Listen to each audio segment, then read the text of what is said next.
Hello dear students, welcome to today's video lecture. In this lecture we are going to discuss about the parliament, which is again a part of central government. So starting with the parliament,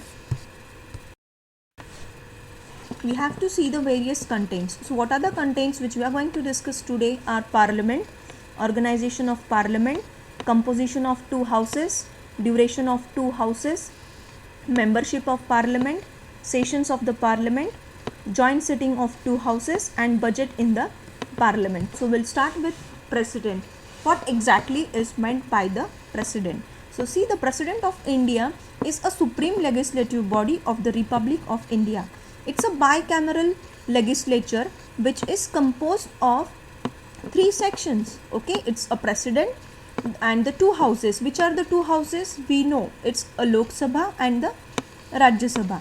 These are the three important parameters you may call as far as the parliament is concerned. So what exactly the parliament has to do?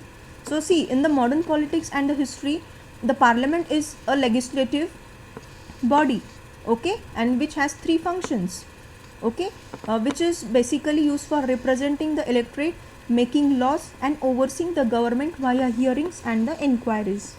So there are different functions the parliament has to do.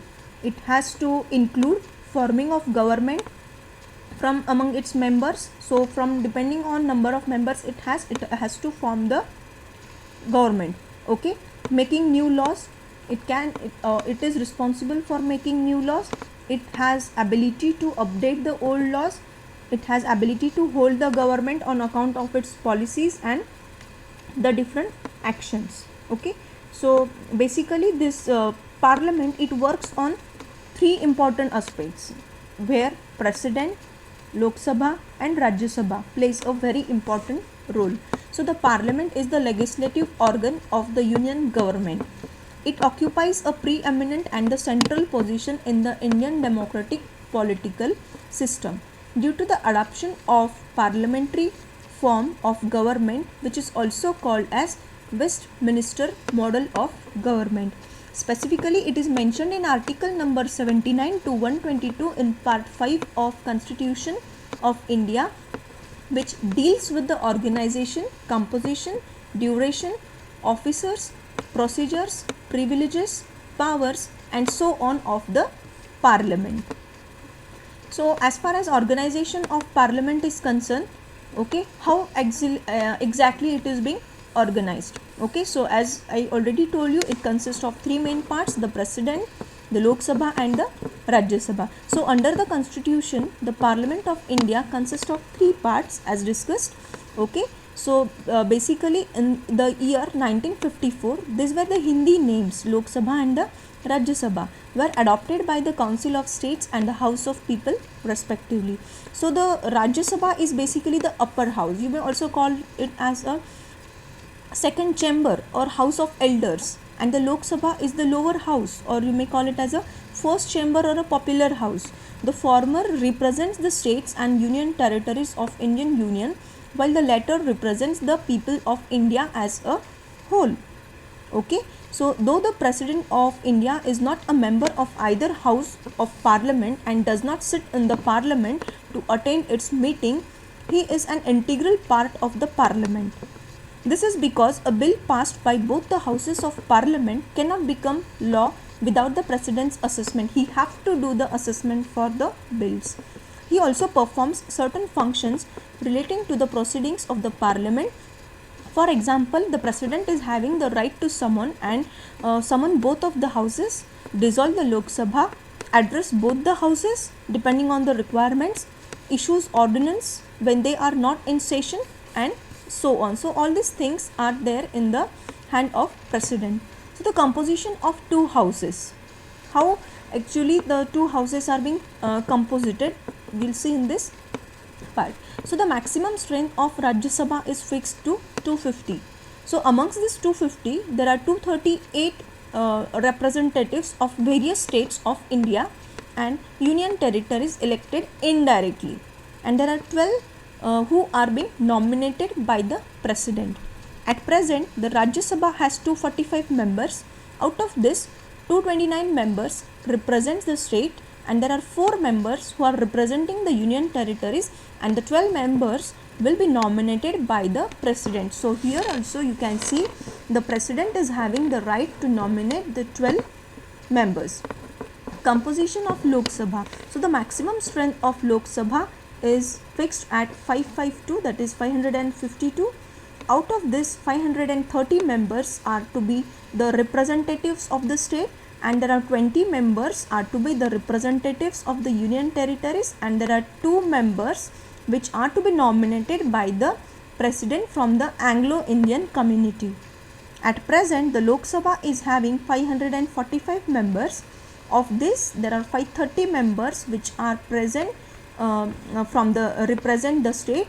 There are 13 members who are being representing their union territories, and there are 2 Anglo-Indian members who are nominated by the president. So how much is the duration of both the houses? Duration of Rajya Sabha. The Rajya Sabha is the first constituted in the year 1952 and is a continuing chamber. Continuing chamber means it is a permanent body and it is not a subject to dissolution. However, 1/3 of its member retire every second year. Okay, so their seats are filled up by the fresh elections. Fresh elections are to be taken as far as filling up the seats is concerned, and the presidential nominations at the beginning of every 3rd year. The retiring member are eligible for re-election and re-nomination and any number of times. The constitution has not fixed the term of office of members of the Rajya Sabha, and they are left into the parliament.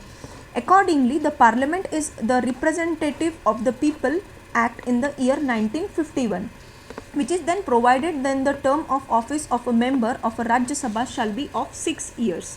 The act also empowered the President of India to curtail the term of members chosen in the first Rajya Sabha. In the first batch, it was decided by the lottery so as to who should retire. Okay. So further, the act also authorized the president to make the provision to govern the order of retirement of the members of the Rajya Sabha. And now coming with the point of duration of Lok Sabha. In similar terms, we discussed about the duration of Rajya Sabha. Lok Sabha do have the duration unlike Rajya Sabha. Okay, so it is not a continuing chamber. Lok Sabha is not a continuing chamber. Its normal term is of 5 years from the date of its first meeting after the general elections, after which it automatically dissolves. Okay, so this is the important difference between a Lok Sabha and the Rajya Sabha. Lok Sabha is only of 5 years and it starts from the day when the first meeting is scheduled after the elections, and it automatically dissolves after its 5-year span has been completed.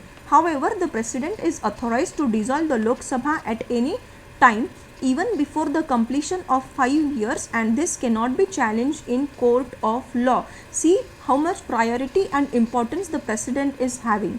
He has an ability, he has an right to dissolve the Lok Sabha before time also. There is no challenge or no one can go into the courts for defending it. So further, the term of Lok Sabha can be extended during the period of national emergency, be a law of parliament for any 1 year at a time for any length of time. However, this extension cannot continue beyond a period of 6 months after the emergency ceased to operate. So coming with the next point, membership of parliament. So there should be certain qualifications as far as membership of parliament is concerned. So in order to be the member of a parliament, we have to go through the following qualifications. The constitution lays down the following qualifications for a person to be chosen as a member of the parliament. He must be a citizen of India. He must make and subscribe to an oath or an affirmation before the person authorized by the election commission for this purpose. In this oath or affirmation, he swears, okay, to be truthful, be fair, okay, here to uphold the sovereignty and integrity of India. He must not be less than 30 years of age in the case of Rajya Sabha and not less than 25 years in the case of Lok Sabha. Okay, so age limits are there that are to be followed. He must possess other qualification prescribed by the parliament. And there are some disqualifications. So under the constitution, a person shall be disqualified depending on the following situation or the circumstances. If he or she holds any office of profit under the union or the state government except that of ministers or any other office exempted by the parliament. If he or she is of unsound mind and stands so declared by a court. If he is an undischarged insolvent. If he is not a citizen of India or has voluntarily acquired the citizen of a foreign state or in any under acknowledgement of alliance to a foreign state, and he is so disqualified under any law made by the parliament. There are different sessions of parliament. Okay, so the first one is summoning. So the president from the time to time summons each house of parliament to meet, but the maximum gap between the two sessions of the parliament cannot be more than 6 months. Important thing to be noted. So in other words, the parliament should meet at least twice a year. There are usually 3 sessions in a year. First is the budget session, which is held in the month of February to May. The second session is the monsoon session, which is held from the month of July to September, and third is the winter session held from November to December. Okay, we call it as Adhiveshan, if you just remember. So a session of parliament is the period spanning between the first sitting of house and is a propagation or is a dissolution in the case of Lok Sabha. So during a session, the house meets every day to transact business. The period spanning between the propagation of a house and its reassembly is a new session called as recess. Okay, so there are some joint sittings of two houses. Joint sitting and sitting between the two houses of Lok Sabha and the Rajya Sabha are extraordinary machinery provided by the constitution in order to resolve a deadlock between the two houses over the passage of a bill. So a deadlock is something to have taken place under any one of the following 3 situations after a bill has been passed by a house and transmitted to other house. So the first thing is if the bill is rejected by the other house. Second, if the house have finally disagreed as the amendments to be made in the bill, or if more than 6 months have elapsed from the date of receipt of bill by the other house without the bill being passed by it. So in above 3 situations, the president can summon both the houses to meet in a joint sitting. So if any of the situation amongst the 3 arises, at that time the president has a right to make the both houses sit in a joint, it is called as joint sitting, and then resolve or deliberate on voting of the bills. It must be noted that here the provision of joint sitting is applicable to ordinary bills or the financial bills only, and not to the money bills or the constitutional amendments bill. In the case of money bills, the Lok Sabha has overriding powers, while a constitutional amendment bill will be passed by each house separately. Now the important thing, budget in the parliament. The constitution refers to the budget as the annual financial statement. In other words, the term budget has nowhere been used in the constitution. Okay, so if you just see the constitution, it is nowhere mentioned about the budget. In this popular name of annual financial statement that has been dealt with in Article 112 of the Constitution. The budget is a statement of the estimated receipts and expenditure of the government of India in the financial year, which is being starting from 1st of April to 31st of March. We know this year is called as a financial year. So in addition to the estimates of receipts and expenditure, the budget contains certain other elements. Overall budget contains the following. It should have an estimate of revenue and capital receipts, ways and means to raise the revenue, estimates of expenditure, details of actual receipts and the expenditure of closing financial year, and the reasons for. Okay, so all these things should be mentioned. So this was all about the parliament. Thank you.